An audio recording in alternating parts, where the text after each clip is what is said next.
Welcome to the Nerds and Friends podcast. Today we're joined by Jeffrey Kippel and Mindy, the authors of The Ridiculous Adventures of Serbinand. Thank you so much for joining us on the podcast today. My name's Josh Lindquist, and we have Will Shaw joining us today. So, guys, tell us all about The Ridiculous Adventures of Serbinand. All right. All right. Well, thanks. First of all, thanks for having us on the show. Yes, this is cool to be here. We get to talk to both of you about some fun stuff. Well, not sure where to begin, but I'll begin at the beginning. I guess that's a good spot to begin. So the Ridiculous Adventures of Serbinand grew out of my, this is before I met Mindy. The very beginning. So I would have been about 15, 16, something like that. I loved Hitchhikers Guide to the Galaxy, Monty Python, all that. And I watched a lot of British comedies like On the Buses and I can't even remember all the different shows. And after Hitchhikers series was done, first of all, it was like the first book series that I really, really enjoyed. And when I realized like you could laugh out loud from reading a book, I thought it was pretty cool. You had to be very strategic where you read it. Sitting in class, covering up your science book doesn't work so well. And when the series ended, I just wanted the adventure to continue. So I just started writing it. The things popped out and I started writing it. And, I was laughing when I was writing it or thinking about the ideas. And when I read it, and my friends liked it too. So I thought there was something cool here. And it's just something I returned to throughout my life. Like I never finished it. I got about halfway through, and it was always something to go back to if I wasn't feeling like in the best mood. It was something I could go back and read, and it normally would make me feel good, and I would continue and add a little bit. And it was when the whole world decided to lock itself down. Mindy said, why don't you go back to a passion that I had and actually complete? So the book got completed. That's awesome. What was cool. It is awesome. Is he talked about it for years and years and years. Yeah. So it is awesome. And what's cool is we spent Mindy and I know each other now for over 25 years plus. So married for 22, almost 22. And what's cool is that we spent our career really in the fitness and the bodybuilding and empowerment movement. So we helped start and pioneer what's known as the natural bodybuilding movement, which meant, the competitions without steroids. And from that, it evolved into fitness models. So we created that whole niche and category. And we had produced events around the world and TV shows and magazines and all these things. And we recognized along the way that we did some amazing things to help millions of people transform. But the focus was really just on the outward part of the body. And it was like the absence of the mental and the emotional, the spiritual, and the social. And it's just because someone transforms to look like a visual representation of their own superhero, it doesn't mean that they're happy. It doesn't mean that they're healthful. It doesn't mean that they're confident or that they're fulfilled. So we recognize that, and it was actually Mindy's idea with it of, okay, well, let's use the category of comedy and let's embed messages of self-growth and self-love and empowerment and wellness and fitness into the book, and do it in such a way where if the reader is not open to hearing that message, it's just another funny joke. Yeah, and we'll just pass by. But if they're open to that, or we're searching for it, or we're in a depressed state and something just made them feel different, then they're going to have that feeling from it too. So it allowed us to say, well, let's really keep that message that we wanted to put out to the fitness world and just people in general, that being fit is about so much more than just strength and appearance. And being happy is something anyone could accomplish. Anyone could love better how they think and feel and act and look and dream. It's just sometimes they need a little bit of guidance or a little bit of oomph. And comedy in itself is a way to feel good. So let's combine it all together. That's fantastic. I love that. That's so cool. I mean, there was so many things throughout that story where I was like, I resonate with that, and that's really cool. And I want to ask about that. So that was really awesome. But I think let's start at the end there and talk more about like I love the message of um kind of a multidimensional element of wellness where there's so many facets to the human condition and what we need to work on. So that's super cool. Like I wish our other main co-host Carrie was on because he was into bodybuilding for a while. It would have been great to ask you guys questions about that. But tell me more about like ways of like healthy living and like mental health that you recommend through your book. Or like, let's dive into that a little more. That's really cool. Well, that's a great question. You know what? Here's the first opening part is that most people don't recognize that they're in control of their thoughts. But most people are operating on autopilot. See, the science is out there. Most people are sort of programmed between the age of 0 to 7. You know, during that time, your brain's in a certain state, you're absorbing everything in, and that information is coming to you by the people who love you or the people who are around you most. Yeah. Doesn't mean it's true. Right. It means that's the programming that they learned over that time. Mm-hmm. And what happens after that period is most people just really go onto autopilot. And the brain is really just, the brain is predictive. It's not responsive, it's predictive. So it's already predicting the response that you're going to have based on the scenario that's already played out again and again and again. And most of the time people are having anywhere between 60 to 90,000 thoughts per day. And you can only hold on to about 7 to 9 of those thoughts at one period. Wow. Well, if any of those thoughts are not positive thoughts, well, what about the other 90,000 or 70,000 that you don't recognize that are on a subconscious level?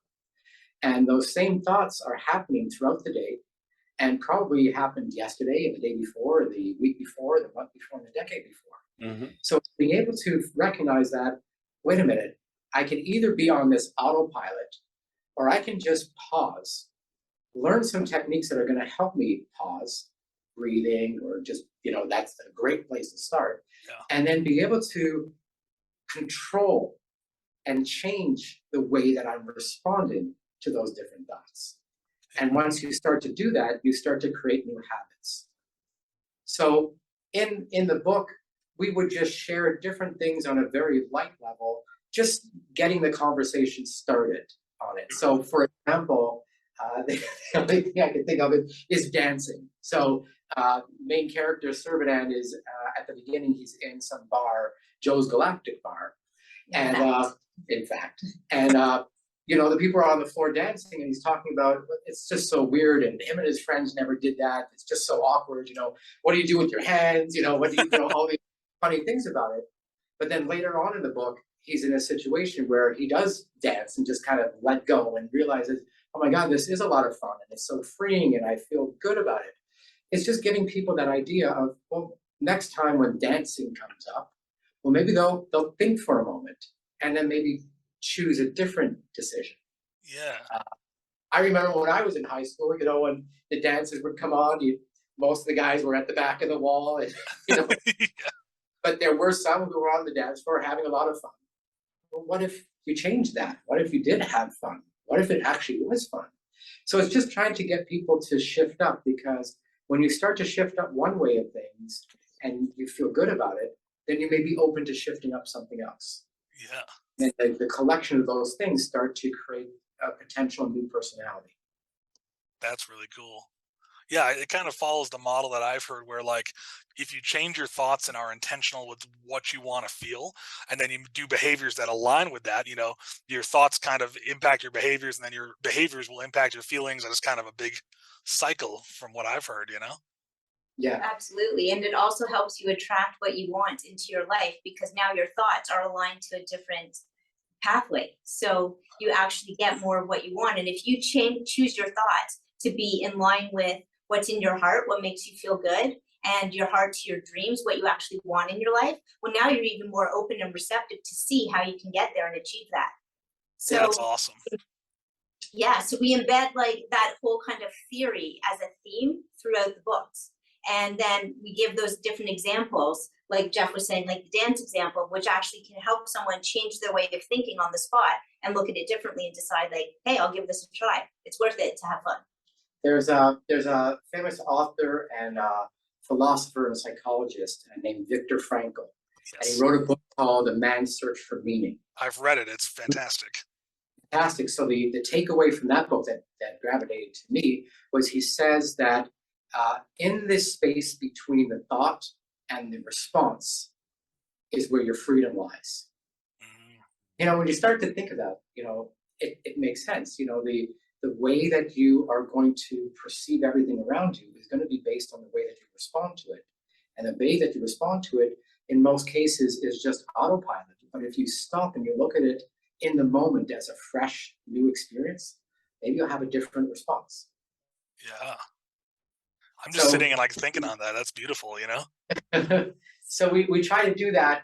Not try. I think we've done it very well. But here's a little joke. It's really funny, and there's also something else behind it. That's awesome. If you go back to Monty Python, even they were geniuses at that. I mean, they constantly were making statements about the government or different things. Yes. Comedy, right? Yeah, well, and I feel like with comedy, they're usually having a commentary on politics or social issues and stuff like that, or pointing out the absurd. So I love that you guys are pointing out, here's the opportunity for growth, here's the opportunity for an alternate perspective. Like that's a really cool use of comedy that I haven't really heard of before. So I think that's really neat. That's awesome. Cool. Yeah. We're even taking it one step further with it. We're working together with this wellness and empowerment platform online. And we're making I would describe it as like a companion book for the book. It's like a choose your own adventure. Where different action steps that people can take that result from the things that were in the book. So people can, read a chapter and then do something that could make them feel good and then be back in the story and play around. So that's something that is in development right now. That's really cool. I like that a lot. That's a really interesting idea. I don't think I've like that sort of thing I've ever heard of anything like that. It's kind of a workbook or like a guided meditation kind of for a book. Yeah. The way you add a whole like practical element to the story you're telling, that's a really like innovative idea. I like that a lot. Thank you. Awesome. So we're giving people the opportunity to make change in their own life. So on the example of thoughts, if they catch themselves thinking and they actually change their thoughts from a negative to a feel-good thought, then they get to share their story. And that story earns them recognition, rewards, and really cool experiences.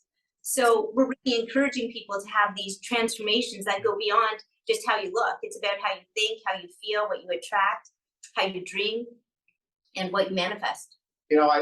We look at things in from this perspective that most people are operating their human doing without understanding how they are a human being.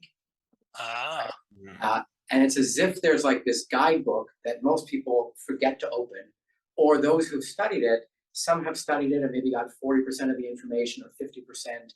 But what if you could have access to the majority of the information of the things that are going to help you feel good? And if you feel good, then everything around you and all your experiences are completely different. Yeah. No, because that kind of goes back to what you said with Viktor Frankl's message of, kind of our circumstances are going to be what they are. We really have very little control over a lot of it.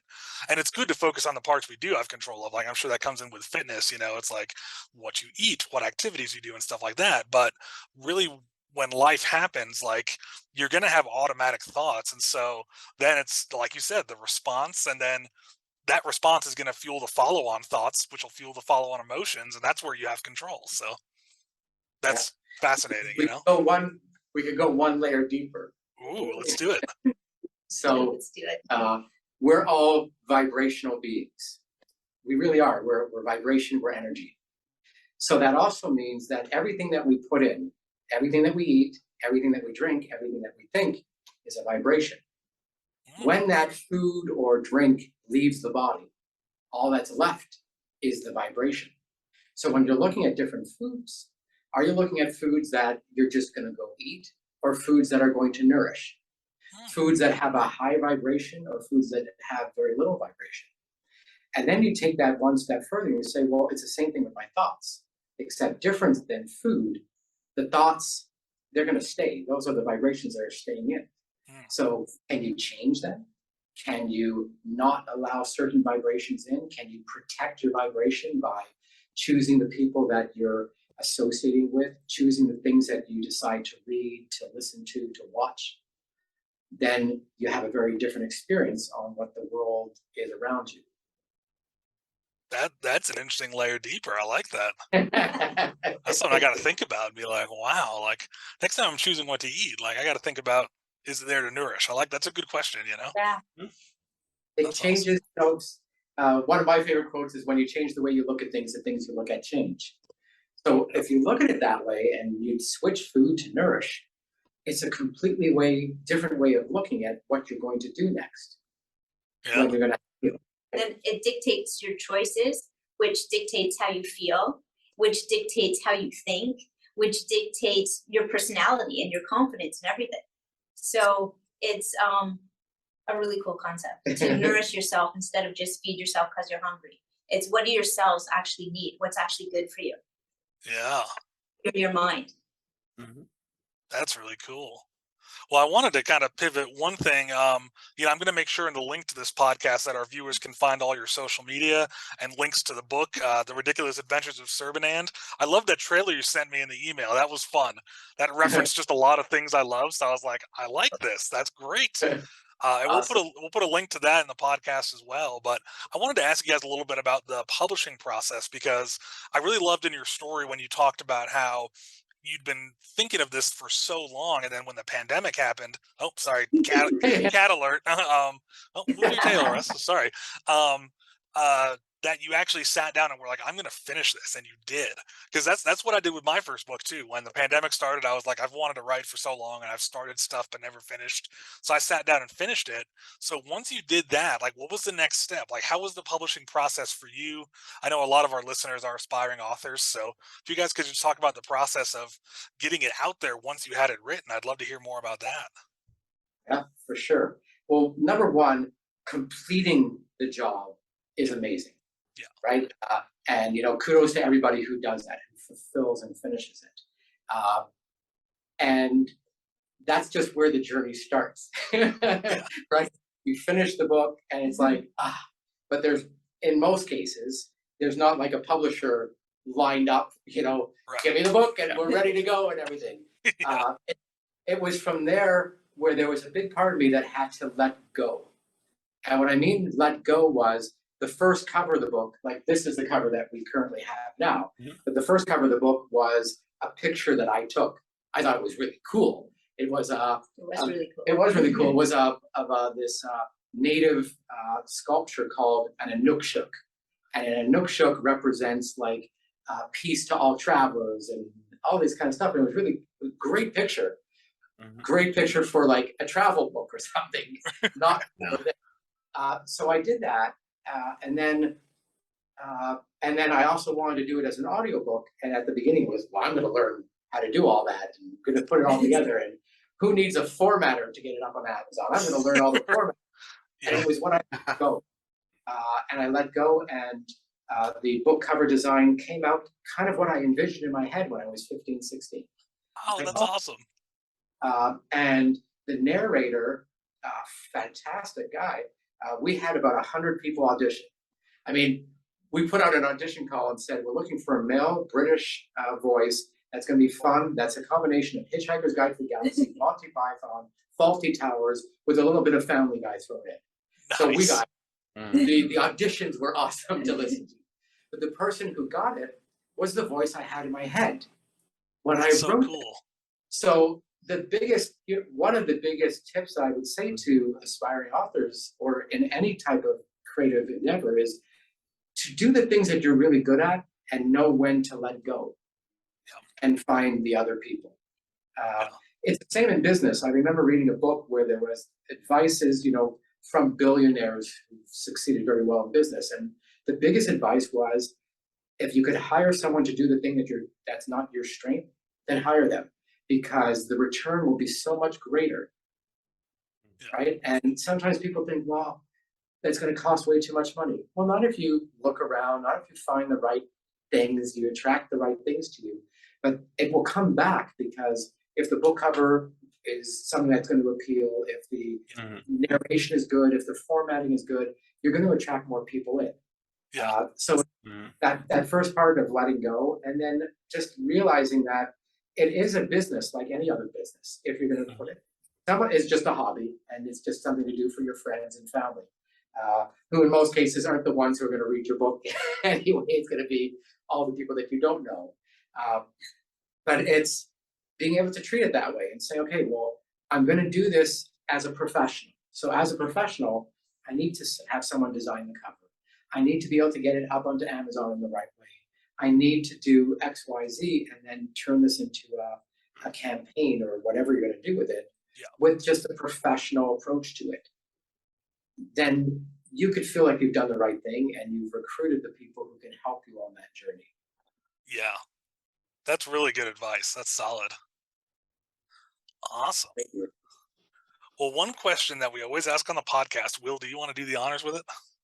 Oh, if you went on a road trip with the main character of your novel, how would that go? How would you guys get along?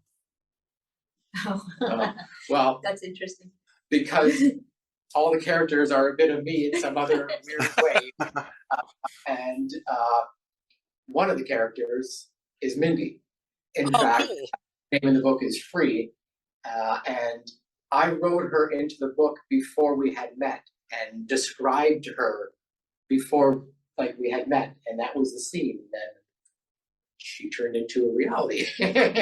So I'd probably go on a road trip with her. Yeah. And if she chose any of the characters, there's me in all of them. So it would just be whichever one we decide to have focus on. That's awesome. That's really cool. I love the energy you guys have. It's just like brightens the room, and you're not even in the room with us. It's great, you know? That's awesome. Yeah. One thing I do want to ask actually is, especially with a book that you started writing that long ago, like how much actually made it through from your initial idea after reading Hitchhiker's Guide to the actual published book? Well, the first scene or the first chapter, other than some conceptual things and some messages built into it, is pretty much the same. The opening scene is pretty much the same. And majority of the book changed in that there were just different layers to the jokes. Okay. There were different ways that Mindy first came involved as the development editor. We didn't even know what that really means, but that's what it is. That's what I did. Nice. She did such a fantastic job with it. And when we started to say, let's really embed some more empowerment with it, Mindy's now the co-author, and the book one is actually being relaunched in about 2 weeks with all the upgrades to the messaging. So the book stayed very, very close to how it was written, with just new layers to it. And some of it was added, throughout the years, and probably a few chapters were completely done from scratch, at the end, since we finished it. Yeah. But I think we kept the same storyline. It's sort of, I say this in the book too, the book years are kind of like dog years, just much, much bigger. So I think we kept a lot of that, and book 2 is almost finished. Nice. Probably within a month or so it will be done, and it stayed with the same feel and flow as the first book. That's fantastic. That's so cool. That was a great question, Will. That's awesome. Yeah. That's a really cool window. Like most people don't start a project that young and then actually see it through to completion, Yeah. That's why we issue all these different challenges for people, and they're issued through the book also, this companion book. But one of them is, for someone to go back and do what we did, go back and live through a passion project and finish it. whether it's playing a musical instrument or drawing or dancing or whatever it happens to be, just go and finish it. Because there's such amazing satisfaction in knowing that you finished it. And even a project that you started earlier in life and you finished later, there's this energy that's been carried. Like, what Mindy said, like, I've known her for 25 years, and probably on the first date, I told her about the book. So cool. It's been always something that's, played, and then it's just so easy to let life get in the way. Yeah. But if you can separate the time and recognize that being creative puts you in the moment. When I was talking before, most people are not in the moment.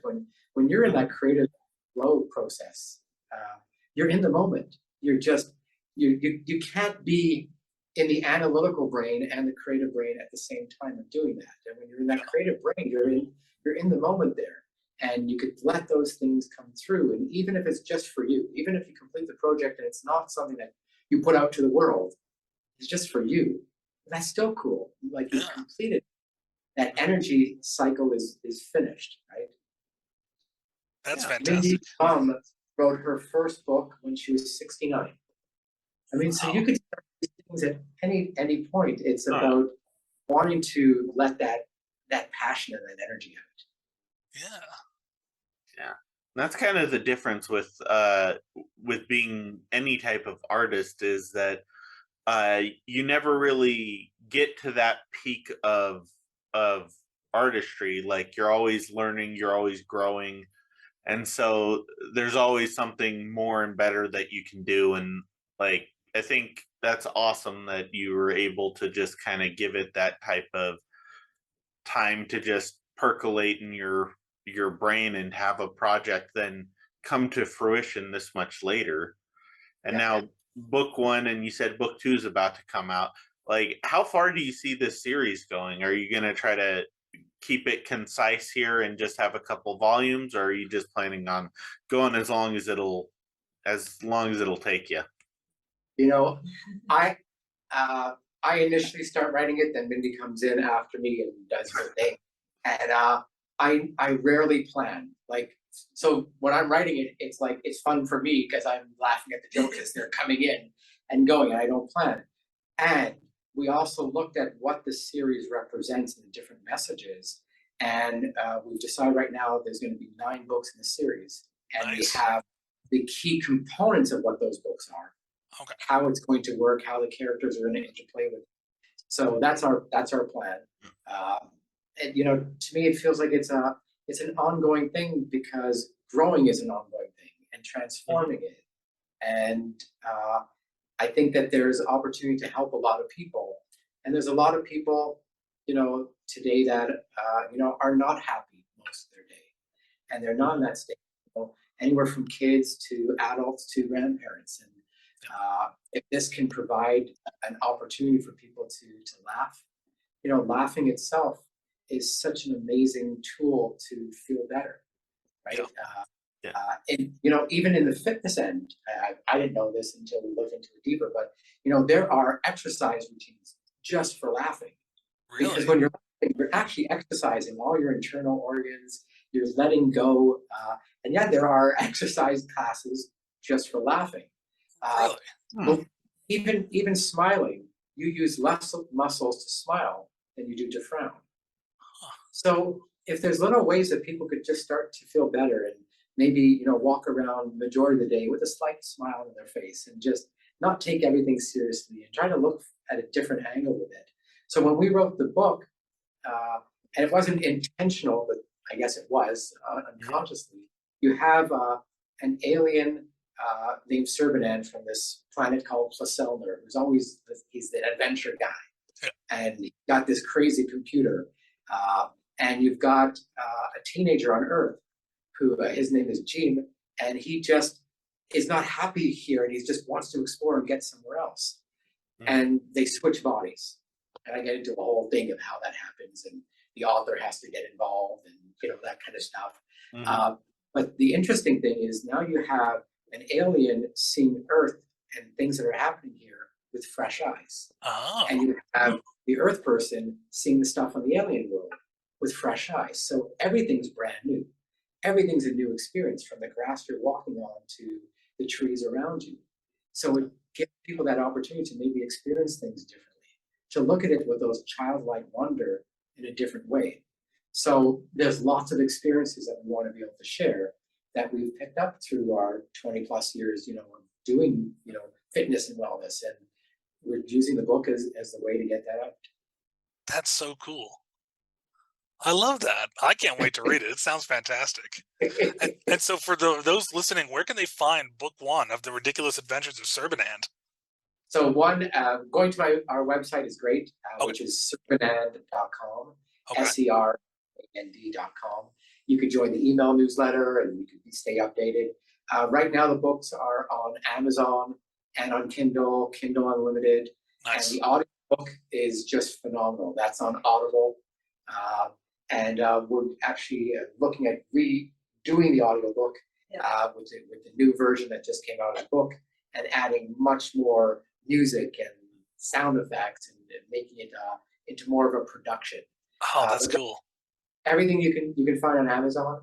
We are in talks with one publisher right now, so we don't know what happens if that goes that route, and that could be really cool and exciting. Yeah. But right now it's on Amazon, and the new one should be going up by the second week of October. Will be the brand new. It's at the editors right now, being edited. Nice. And then then it just gets formatted and goes up. Wow. That's so exciting. That's awesome. Yeah. Thank you. Thank you. Yeah. Well, thank you so much for coming on the podcast, guys. I don't have any more questions. I just want to sit and think now about how I can control my thoughts throughout the day and just Awesome. live happier. That's wonderful, That's very cool. One way you could do that, so we'll share this, is Oh, thank you. to get to the moment. You want to just focus on your breathing. Okay. Everything is breath. So if you could just focus long enough and breathe in to the count of 6 through your nose. Okay. When you breathe in, what you want to do is, most people breathe very, very shallow. You want to breathe deep. So put one hand on your stomach, and when you breathe in, imagine your stomach expanding like a Buddha, or Okay. sumo wrestler, Or a balloon. or a balloon. A balloon works too. Breathe into the count of 6, pause for like a second, and then breathe out also through your nose, always in and out through your nose. And when you breathe out, imagine that balloon being compressed right back into your spine. And you'll feel your hand move in and out. And if you want to take it one further, put your other hand on your heart and just think about being in that moment, being in, whatever's going to flow to you at that moment. Getting into that breathing, do it for 10 breaths, 3 breaths. When you do that, what happens is you re-oxygenate. I can't say it. So most people are in a state of stress throughout the day. Yeah. And our bodies were only designed to be in that state for about 2 minutes. It's to get away from that tiger or whatever is chasing you. And most people are living with that paper tiger and always in a state of stress. When you're in a state of stress, the resources go away from your thoughts, parts of your body that aren't needed. They go to all the things to run away from that tiger. When you take your breath and properly breathe, you're putting the oxygen back in. So if you're ever in a state where you're feeling stressed out, where you're feeling angry, where you're feeling just not in, just pause and take those breaths. Maybe after 3 you're good. Maybe it will take 10. Maybe it will take a few more. But you'll feel the difference, and it just connects you to be in that moment. So if you are writing, what better place to be able to do that from getting into that moment and being easier to get into that flow state. Yeah. Right? That's fantastic. So see how that works for you. I will. I look forward to trying Let us that. know. I will. Yeah. Well, thank you so much for being on the podcast, guys. Thank you, Will, for co-hosting with me. Of Yeah, course. thank you so much for having us. This was a lot of fun. And Yeah. anytime you want to, let us know. Oh, we'll have you back on for sure. So for all of our listeners, check out the description of the podcast or the video. It'll have all the links to Jeffrey and Mindy's awesome work and social media, so you can follow them. And thanks for watching, Nerds and Friends.